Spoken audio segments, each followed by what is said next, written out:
Galactic sentient broadcast. Target, planet Earth. Begin invasion in 3, 2,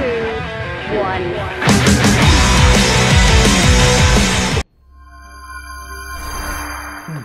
Greetings, invaders. My name is Scott. This is Book Invasion. Thanks for watching. If you'd like some more sci-fi, fantasy, and horror content, make sure you click on subscribe below.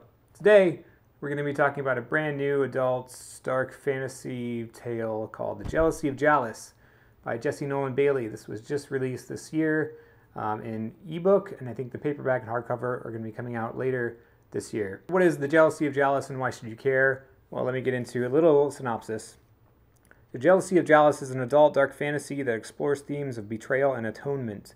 The story begins with two women that want to overthrow a tyrant chief, and the first step in their plan involves kidnapping his wife. So Annalisa whisks Jalice off into a forest infested with beasts and demonic entities, while Delilah remains behind to spy on the chief. Yet a dangerous event from Jalice's past threatens to undo the entire scheme, and she is forced to face her iniquitous past. Now, in the book, there's a lot of terms and things that are not explained and not spoon-fed to you. So what I would recommend you do is when you get into this book, go over to Nolan Bailey's YouTube channel and check out his pronunciation guide, where he helps you pronounce the terms here, and it also gives you an explanation of what they are. There's things like the Sachem, who is the chief of a tribe. There's the Takalaka, which is the queen of the tribe, so to speak. There are Dokojin and Mirajin, which are two kind of opposite entities here. And there's all kind of cool terminology that came to be throughout this book. And so I would check out his pronunciation video. It'll give you a better grasp on diving into the book, which is fantastic. So here are some reasons why I think you should check it out. So first of all is the world building. Now you can't have good fantasy without an awesome world building structure. Now this book takes place on a kingdom that you kind of start off with, where Jalice resides. And outside the kingdom is just kind of this uncharted forest territory.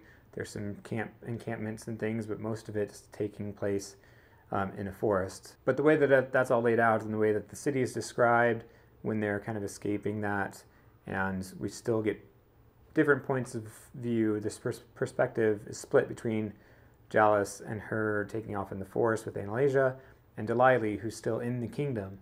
So you get both of those alternating kind of perspectives throughout the book, and it was really well done. The next reason is that the journey itself. Now the journey in this book takes place between point A and point B on a map, but the journey is kind of internal. Now there are these Dokojin that I mentioned before. They are kind of the evil spirits that can inhabit these characters' minds, their heads, and the more you kind of exercise those demons, the more power they have over you. Kind of like Frodo in the One Ring. The more that he uses it, the more power and the more he feels that weighting down his soul and deteriorating his mental state. The same thing happens with these Dokojin, and throughout the book they're kind of in certain characters, and you hear their thoughts along with the characters, chiding them to do certain things and to unleash havoc. It's the little devil on your shoulder saying, burn it down, burn it down. And the characters have to kind of quell those cravings or those feelings, but also they have to learn how to deal with that and learn how to live with it. And whether they're going to overcome that demon on their shoulder or not is explored throughout the story, and who succumbs, who doesn't, who defeats and gets rid of their demons. And I thought that was really well done. And also the motives of these characters are kind of separated. There's three different kind of motives going on here, and some of them aren't entirely their own, and some are, and some of the reasons are a bit selfish, but then you realize that they're not so selfish. And I think the point of those character developments throughout the story, the journey that they take, is really very well peppered with those type of building, that character build aspect of things. The other aspect I loved about this is the spirits themselves, these Dokojin, so to speak. And while they're not thoroughly explained in the book, that there are these kind of spirits throughout the world, in myth and lore, that people I don't think they've infected like the populace of the country, but they have been sparked up as in campfire stories and things like that. But these characters in the book, the main characters, have those interactions directly with them, and they're spirits who reside in this apparition realm. Now there's another layer of the book where there's the terrestrial realm, the apparition realm, and there's a way you can traverse between the two using aether magic, and there's aether wielders who have been kind of banished from society as being evil witchcraftian characters. So there's a whole layer of stack that on top of the other, turmoil between the characters and the tyrant king. And now we have evil spirits that are infecting people's brains. But then you have the Mirajin, and the Mirajin are kind of these mage-type people who can battle the Dokujin and traverse the realms. And there are moments where they have to fight each other, and it's really awesome. It's really fantastic. And the way the Dokujins are portrayed is just, it's very nightmarishly ugly and frightening, and just this entity that's in your head. And when you see them in the apparition realm, they kind of manifest into this grotesque thing. And the Mirajin are people who kind of, their skin is peppered with stars and their eyes glow, and it's kind of, so it's like wizards and demons in different realms fighting each other throughout this whole battle.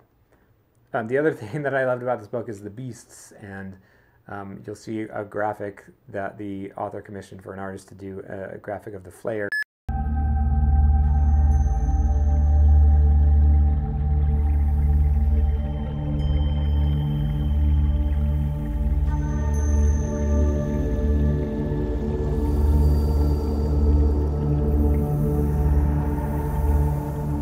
Which you'll run into in the book, but these Flayers are kind of awesome, grotesque abominations of beasts, but they're not entirely all that they seem.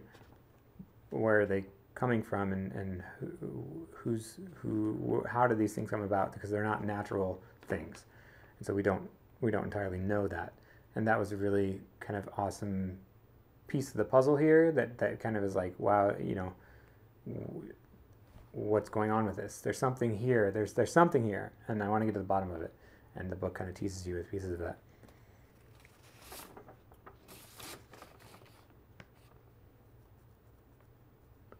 And so the book overall is very rich in plots. It's not a point A to point B fantasy story. It's an A to B to, then we go to Roman numeral alpha, to then a fraction of 6/8, and then to maybe B, and then C, but then X, Y, and Z.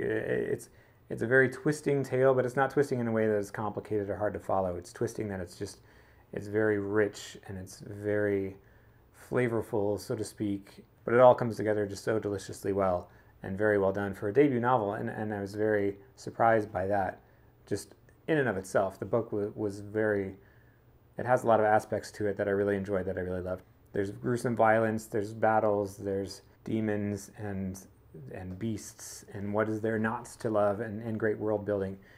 Now, the last piece that I'll mention about this book, and what really kind of added that extra punch to it, is that the author itself, the book is kind of reflective of the author's journey to get it published.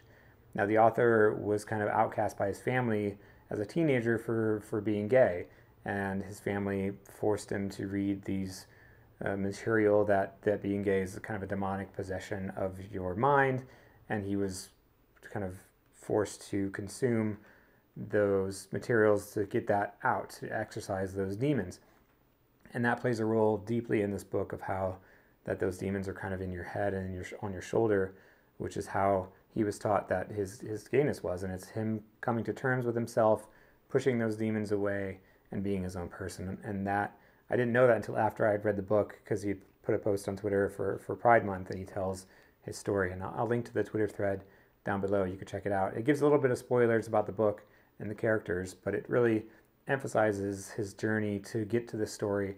And after I had read that, I was like, wow, that actually puts a really heavier weight on this book, and a lot more value, but a lot more purpose for this tale that I have just consumed. And I thought that was really spectacular. So those are my thoughts on The Jealousy of Jalice. It's really great, epic fantasy, dark stuff. It's got all kinds of cool elements that come together just flawlessly, and the characters in here are awesome. So those are my thoughts on The Jealousy of Jalice. Please go check it out on any of your book retailers. Thank you, Jesse Nolan Bailey, for giving me a chance to read it. But that's all I got. If you want some dark fantasy, check out Jealousy of Jalice by Jesse Nolan Bailey. Thanks for watching. Bye-bye.